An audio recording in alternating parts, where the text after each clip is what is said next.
What type of impact do you think he will have? And I'm going to be honest with you, I really just care about the playoffs. I think most of us feel that way, Molly. Right? You know, last night I was getting ready for SportsCenter this morning and digging into some numbers in terms of what will now surround Ben Simmons. So much has been made, and rightfully so, of his shooting or his room to grow when it comes to the shooting category. But I was looking at it, and he's got two almost 40% three-point shooters in Patty Mills and Seth Curry that he'll now play alongside. Both KD and Kyrie shoot at least 36% or better. LaMarcus Aldridge is more than happy to pick and pop, and he's shooting a serviceable 31% from behind the arc.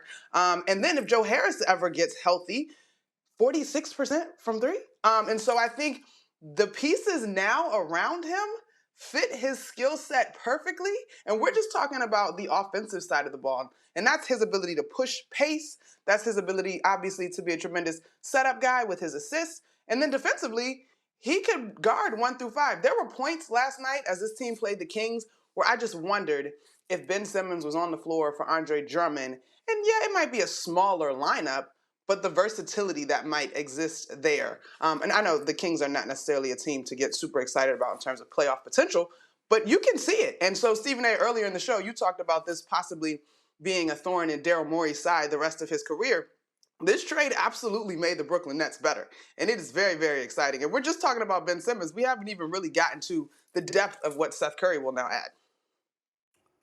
Let me say this.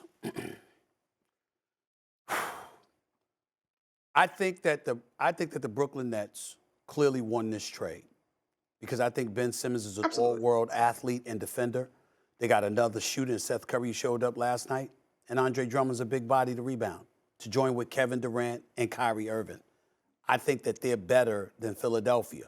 Harden can negate all of that by putting forth a Herculean performance the rest of the season along with Joel Embiid, reminding us of who he was in Houston. But it may very, very well come to that.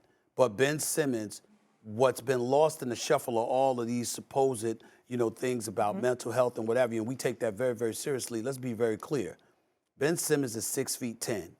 He handles the ball like a guard. He passes. His basketball IQ is off the charts. His athleticism, particularly when he's coming downhill, the brother's sensational. And he is a lockdown defender, one of the top 3 defenders in basketball. He was my vote for defense. I have a vote. I voted for him Defensive Player of the Year last year. Yeah, he finished second. Yep. That is what the Brooklyn Nets have acquired. And when you consider Milwaukee, Miami, Philadelphia, particularly potentially having to guard Harden, believe it or not, and all of that other stuff, this man, Ben Simmons, can end up determining whether the Brooklyn Nets come out of the East. Because remember, even though Giannis is powerful at 6'11", Ben Simmons is no weakling, and he's 6'10". So if we could see KD at times guarding Giannis, who's to say Ben can't? So Ben defending against Giannis, Ben defending against Jimmy Butler, or a Tyler Hero, or a Bam Adebayo, Ben defending against James Harden. Excuse me, ladies and gentlemen. Okay, let's hold that thought. We're going to have much more on this. Ben Simmons live from Brooklyn. We will send it out there right now. Thanks for watching ESPN on YouTube. For live streaming, sports, and premium content, subscribe to ESPN+.